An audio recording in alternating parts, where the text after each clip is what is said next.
Hello everybody, Kemo Sabi here, coming at you with another video. This one's off of Organic Consumers Org webpage. A write-up by Julie Wilson, published on July 31st, 2019, a little bit over a year ago. Normally don't do the older ones, but figured still a good one, so we'll go for it. A new documentary titled The Devil We Know tells the story of DuPont's decades-long cover-up of the harm caused by chemicals used to make its popular non-stick Teflon products. The film shows how the chemical used to make Teflon posed people and the environment, not just in Parkersburg, West Virginia, where DuPont had a Teflon plant, but all over the world. It all began in 1945 when DuPont renamed Dow DuPont following its 2017 merger with Dow Chemical began manufacturing Teflon, a product best known for its non-stick cookware, but also widely used in a variety of other consumer products, including waterproof clothing and furniture, food packaging, self-cleaning ovens, airplanes, and cars. One of the key ingredients in DuPont's Teflon was C8, a toxic man-made chemical created by Minnesota Mining Manufacturing Company, better known as 3M, to make Scotchgard. The chemical, also known as PFOS or PFOA, is what gave Teflon its non-stick properties. Both 3M and DuPont were well aware of the health hazard associated with C8.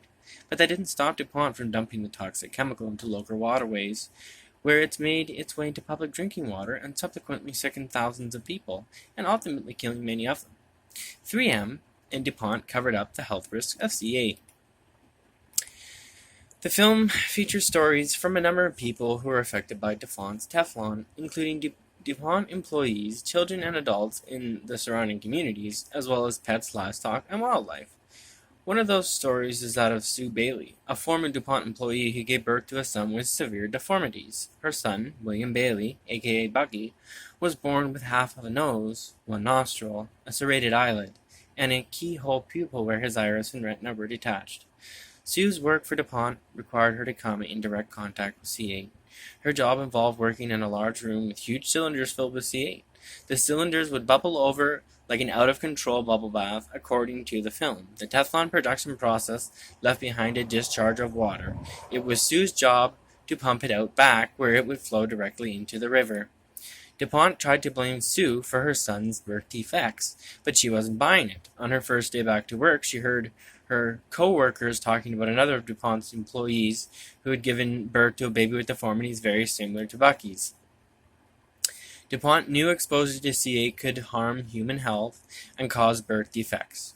Both DuPont and 3M had been studying the chemical since the 1960s, and one study on the chemical led by 3M determined that the chemical could potentially cause birth defects in the eyes of rat fetuses.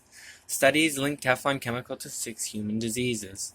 The film also features Ken Wamsley, a former DuPont employee who worked for the company for 40 years. He said the first time he heard C8 was dangerous was from a supervisor who said it might hurt pregnant women. DuPont sent all the women home, but insisted the men were not at risk. That turned out to be a bold-faced lie. Today we know that exposure to C8 in drinking water is linked to 6 different diseases: kidney cancer, testicular cancer, ulcerative colitis, thyroid disease, preeclampsia, and high cholesterol, according to the film. Evidence shows that DuPont knew for decades that exposure to C8 could cause long-term health effects in humans. DuPont started conducting cancer studies in 1988. The company's own studies show that exposure to C8 killed rats, dogs, and monkeys by causing testicular cancer, liver disease, and pancreatic disease. Teflon chemicals is in the blood of 99% of Americans. Not only did DuPont continue to manufacture Teflon, but it also continued to dump the chemical into waterways. In 2001, a class action lawsuit was brought against DuPont by residents of the Ohio River Valley who have been exposed to C8 in their drinking water. DuPont agreed to settle the suit, offering the plaintiffs $343 million. But in a groundbreaking decision, the plaintiffs refused to take individual payments. Instead, they decided to establish a C8 science panel dedicated to studying the link between C8 and drinking water and human disease.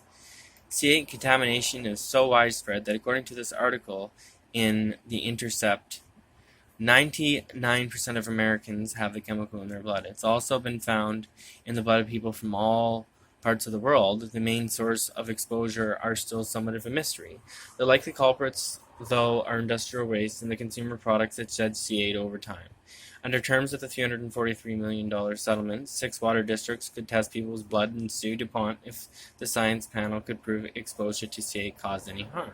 DuPont said it was confident the test results would prove C8 was safe. In order to overcome the challenge of recruiting enough volunteers to submit their blood for analysis, the panel used some of the funds from the settlement to offer each volunteer $400.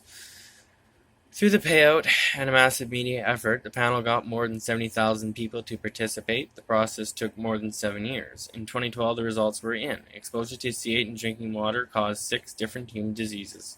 DuPont is still manufacturing Teflon.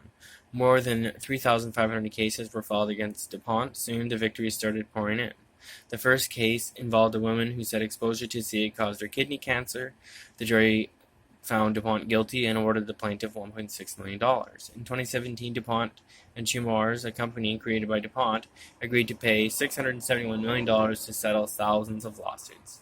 Many lawsuits are still pending to this day. DuPont agreed to casually phase out C8 by 2015, but it still makes Teflon. DuPont replaced C8 with a new chemical called Gen X, which is already turning up in waterways. Animal studies conducted by DuPont found tumors in rats exposed to Gen X, according to the film. The tumors are similar to those seen in rats exposed to C8. Whether Gen X is just as bad or even worse than C8 remains to be seen. And there you have it. Hopefully you enjoyed the write-up, everybody. Be awesome if you leave me some comments. Great if you hit that thumbs up. Peace. And roll till the wheels fall off, everybody. Thanks.